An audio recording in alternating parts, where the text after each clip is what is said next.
Hello बच्चों, कैसे हो आप लोग। जैसा कि आप लोग देख रहे हो, इस वक्त मैं पढ़ा रहा हूँ क्लास 10 का chapter number 7, sorry chapter number 13 है ये, स्टैटिक्स। काफ़ी सारे लोगों के पुराने बुक में चैप्टर नंबर 14 होगा ये।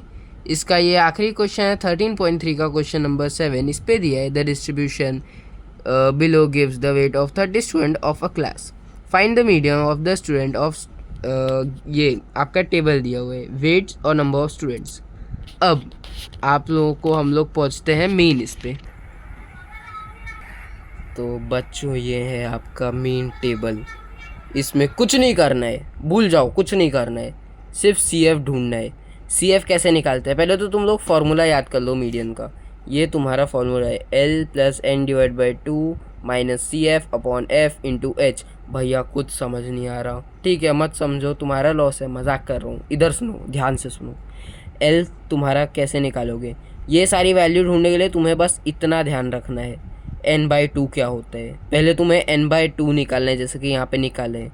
अब बोलोगे भैया एन क्या होता है। एन तुम्हारा यहाँ ये टोटल वैल्यू होती है, ये जो तुम्हारा नंबर ऑफ स्टूडेंट्स है, जो तुम्हारा एफ आई रहेगा, ये टोटल वैल्यू होती है इसकी एन। इसको डिवाइड किया तुमने 15 आया। अब जब तुम्हारा 15 आया तो एक 15 से कम वाला नंबर और एक 15 से ऊपर वाला नंबर लेते हैं। ये 15 से कम वाला नंबर है, 15 से ऊपर वाला नंबर। अब बहुत सारे बच्चे क्या करते हैं, भैया हम लोगों ने इसको बना लिया मीडियन अपना क्लास इंटरवल, हम इसी में से सी एफ निकालेंगे, इसी में से एफ निकालेंगे और हम लोग वहाँ एग्ज़ाम में लिख के आ जाएंगे, फिर फेल हो जाएंगे। ऐसा नहीं करना है बेटा। ये जो तुम्हारा एक ऊपर वाला रहेगा ना, इसके ठीक एक ऊपर वाला, उसको तुम सी एफ मानोगे और इसको एफ मानोगे। मान लो कि तुम भैया अपने अपने घर से अपने नेबर के घर पे जा रहे हो चीनी मांगने के लिए, लेकिन नेबर का घर तुम्हारे टेढ़े में है, इसलिए तुम्हें ऐसे जाना पड़ेगा। और ये तुम्हारा इस दोनों से, इससे तुम्हारा ज़्यादा कुछ मतलब है नहीं, इसको भूल जाओ। नेबर और तुम्हारे घर के बीच में पड़ने वाले कुत्ते की तरह इसको भूल जाओ। ये भैया तुम्हारा मीडियन क्लास इंटरवल है। अब इसमें जो तुम्हारा इतना है, ये तुम्हारा 55 लोएस्ट, यानी कि लोएस्ट ये था लोएस्ट नंबर है, जो कि एल से तुम लोग रिप्रेजेंट करते हो। तुम्हारा एच क्या होता है, एच इन दोनों के बीच का डिफरेंस होता है। भैया जो समझदार लोग हैं वो अपने आप डिफरेंस निकाल लेंगे, जो कि 5 है। जो थोड़े से कम है, मैथ्स में वीक है, वो माइनस कर लो। फालतू एग्जाम में मार्क्स क्यों कम करके आ रहे हो, जो 1-2 मिल रहे हैं, माइनस कर लो वहाँ बैठ के आराम से, टाइम वेस्ट करते हुए, और लिख के आ जाओ जो भी आते तुम्हारा आंसर। तुम्हारा ये चीज़ें निकल गई ना, अगर तुम फार्मूले में पुट कर दो, तुम्हारा आंसर ऐसे निकल आएगा। अब तुम लोग ये गलती करते हो यहाँ पे कि इतने पोर्शन में तुम लोग बहुत गलती करते हो। बहुत सारे बच्चे क्या करते हैं, ये पहले इसको माइनस किया भैया हमने, फिर इसको डिवाइड कर लिया, जो आंसर है उसको मल्टीप्लाई कर लिया, फिर उससे प्लस करके लिख के आ गए। फिर वहाँ पे एग्जामिनर ने तुम लोगों को अंडा दे दिया इतना बड़ा सा, क्योंकि वो मुर्गी है ना भैया, वो मुर्गी नहीं है, उसको मज़ा नहीं आता तुम्हें अंडा देने में। पहले तुम्हें इतने पोर्शन को भूल जाओ कि तुम्हारे पास इतना कुछ है ही, समझो तुम्हारे पास बस इतना ही है।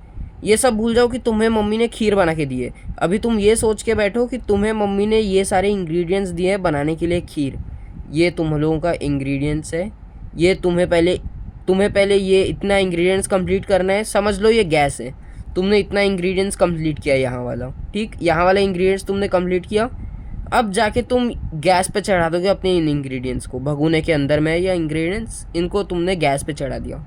मतलब भैया जब तुम ये वाला पोर्शन सॉल्व कर लोगे ना, उसके बाद तुम्हें इस वाले से इसको मल्टीप्लाई कर देना है, ऊपर वाले से मल्टीप्लाई कर देना, ज़्यादा कुछ नहीं करना है। ये तुम्हारा, अब इसमें काफ़ी सारे बच्चे क्या करेंगे, पहले 55 में 10 प्लस कर देंगे, फिर लिख के आ गए आंसर, बोलो भैया हो गया, हम लोगों को तुमने ऐसे ही सिखाया, फेल हो गए। भैया फिर से मैं बता रहा हूँ, मुर्गी नहीं है एग्जामिनर जो तुम लोगों को जानबूझ के अंडा देगा।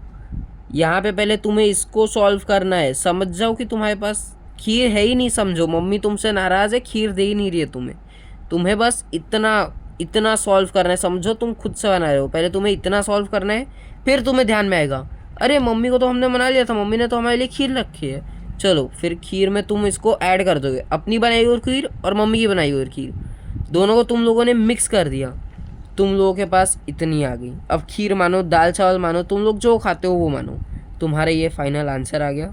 अब भैया तुम इसको एग्ज़ाम में डबल टिक करके लिख के आओ, सिंगल टिक करके लिख के आओ, या इसके बाद लिख के आओ आई एम द टॉपर, जो लिख के आओ। भले ही बाद में तुम्हारा वो जो चेक करने वाला होगा पेपर, वहाँ पे तुम्हें अंडा दे दे, कोई फ़र्क नहीं पड़ता, बाकी तुम्हारी इच्छा है।